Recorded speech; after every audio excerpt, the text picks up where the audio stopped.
Hello student, कैसे आप? I hope आप सभी अच्छे होंगे। प्यारे बच्चों, आज हम करेंगे क्लास 7 के इंग्लिश के लेसन नंबर 14 को। इस लेसन का नाम है बच्चों आ विजिट टू ओरछा। तो इस लेसन को आज इस वीडियो में हम अच्छे से समझेंगे बच्चों। तो यहाँ पर हमें कुछ क्वेश्चंस दिए हैं, इन क्वेश्चंस को देख लेते हैं। सबसे पहले फर्स्ट जो क्वेश्चन है वो है, have you seen any old temple? क्या आपने कोई पुराना मंदिर देखा है? सेकंड है, do you know when it was build? क्या आप जानते हैं कि इसका निर्माण कब हुआ था? थर्ड है, वेयर इज इट सिचुएटेड? यह कहाँ स्थित है? तो कोई पुराना मंदिर आप देखिए, उसके बारे में पता करिए। ठीक। तो यहाँ पर हम देख रहे हैं बच्चों, those temples on the bank of Betwa were beautiful said Bhola. Bhola ने कहा बेतवा के तट पर वे मंदिर बहुत सुंदर थे। मतलब ये जो बच्चे हैं वो ओरछा की यात्रा कर आए हैं और वहाँ के मंदिर देख आए हैं, तो उसके बारे में अपनी क्लास में बैठे बैठे चर्चा कर रहे हैं। तो उनमें से एक बच्चा है भोला, वो बोलता है कि बेतवा नदी के तट पर वे मंदिर थे, वो बहुत ज़्यादा सुंदर थे।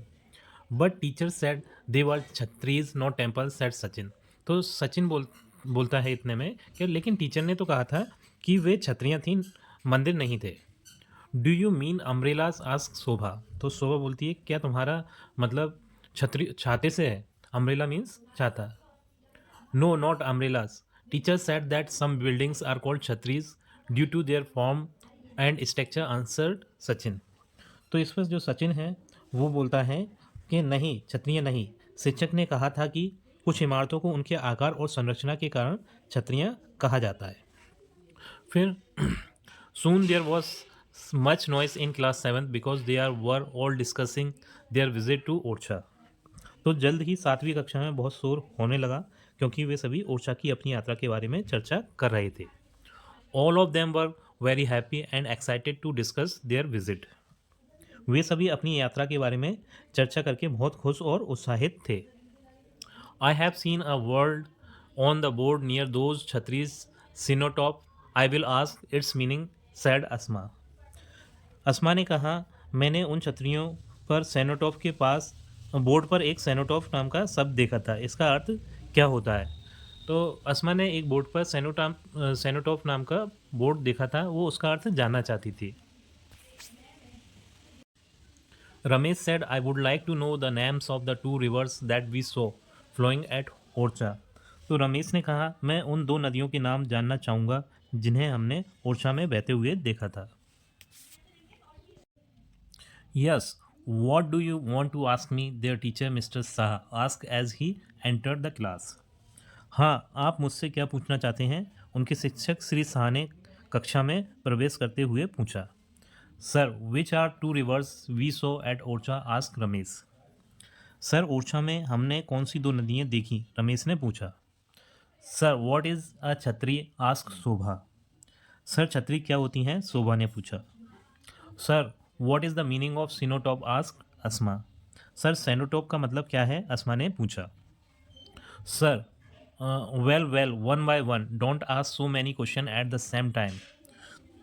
ठीक है ठीक है, एक एक करके एक ही समय पर इतने सारे प्रश्न मत पूछो। मतलब ये जो सारे बच्चे थे वो एक ही साथ अपने अपने प्रश्न सर से कर रहे थे, लेकिन सर ने बोला कि आप इतने सारे प्रश्न एक साथ नहीं पूछो क्योंकि मैं एक साथ इतने प्रश्नों का उत्तर कैसे दे पाऊंगा। एक एक करके आप प्रश्न पूछ लीजिए और मैं एक एक करके आपके प्रश्नों का उत्तर दे देता हूँ। The Betwa and the Jamni are two rivers you saw at Orchha. तो सर ने उनसे कहा कि बेतवा और जमनी दो नदियां हैं जिन्हें आपने ओरछा में देखा था। Do you know what is the meeting place of reverse called? तो सर ने कहा क्या आप जानते हैं कि नदियों का मिलन स्थान क्या है, यानी जहाँ पर दो नदियाँ मिलती हैं उसे क्या कहा जाता है? संगम, सैड सचिन। तो सचिन ने बोला कि उन्हें हम संगम कहते हैं, जहाँ पर दो नदियाँ मिलती हैं उन्हें हम संगम कहते हैं।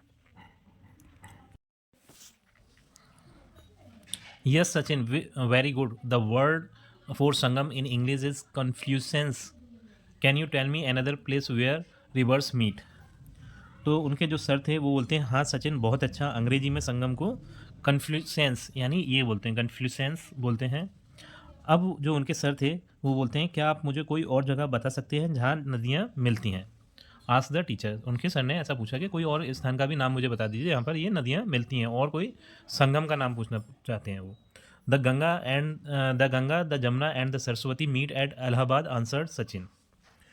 तो सचिन ने बोला कि गंगा, जमुना और सरस्वती ये इलाहाबाद में 3 नदियाँ मिलती हैं और इलाहाबाद इनका जो है वो संगम स्थान है, ठीक। Yes, the meeting place of the rivers in Allahabad is called sangam. तो हाँ, इलाहाबाद में इन नदियों के मिलन स्थान को संगम कहा जाता है, जहाँ पर ये तीनों नदियाँ मिलती हैं। कौन कौन सी? गंगा, जमुना और सरस्वती। ये तीनों नदियाँ इलाहाबाद में मिलती हैं और जहाँ पर ये मिलती हैं उस स्थान को हम संगम कहते हैं। Can we see the river Saraswati there? Ask mister Shah. तो मिस्टर शाह बोलते हैं, क्या हम वहाँ सरस्वती नदी देख सकते हैं? तो no sir, it's hidden, said Sachin. तो सचिन बताता है, नहीं सर, ये छिपी हुई है। यानी जो ये नदी है, सरस्वती नदी है, इसे हम वहाँ संगम पर नहीं देख सकते, वो छुपी हुई है। Teacher, what is the meaning of cenotaph? Asma asked again. तो शिक्षक से फिर दोबारा आसमा ने पूछा कि सिनोटॉप का मतलब क्या है। मतलब आसमा फिर अपने प्रश्न को फिर दोबारा टीचर से पूछती है कि ये सर सिनोटॉप का मीन क्या है। Cenotaph is a monument built in memory of soldiers, sailors और other who died in some far away places. तो उनके सर बताते हैं, सेनोटॉप उन सैनिकों, नाविकों या अन्य लोगों की याद में बनाया गया है, एक स्मारक है जो कुछ दूर स्थानों पर मारे गए थे। The chhatris that you saw are monuments built in memory of the Bundela kings and members of their family, mister Shah explain. तो उनके सर बताते हैं कि आपने जो छतरियाँ देखी वे बुंदेला राजाओं और उनके परिवार के सदस्यों की याद में बनाए गए स्मारक हैं। Sir, who were the Bundela Kings? Asked Mohan. तो जो मोहन नाम का बच्चा था उसने सर से पूछा, सर बुंदेला राजा कौन थे? The Bundelas were the kings who made Orchha their capital in the 16th century, said mister Shah. तो मिस्टर शाह बुंदेला राजाओं के बारे में बताते हैं कि बुंदेला वे राजा थे जिन्होंने 16वीं शताब्दी में ओरछा को अपनी राजधानी बनाया था। Who builds those beautiful buildings eight Orchha? Asked Mohan. तो मोहन पूछता है, ओरछा में उन खूबसूरत इमारतों का निर्माण किसने किया? It was the Bundela kings who build them, they are different from other historical buildings in our country, so they are called the buildings of the. तो बुंदेला राजाओं ने इन्हें बनवाया था, ये हमारे देश की अन्य ऐतिहासिक इमारतों से अलग हैं, इसलिए इन्हें बुंदेला की इमारतें कहा जाता है। Bundela style and tourist from all over the world come to see them, said the teacher. Bundela शैली और दुनिया भर से पर्यटक इन्हें देखने आते हैं, शिक्षक ने कहा।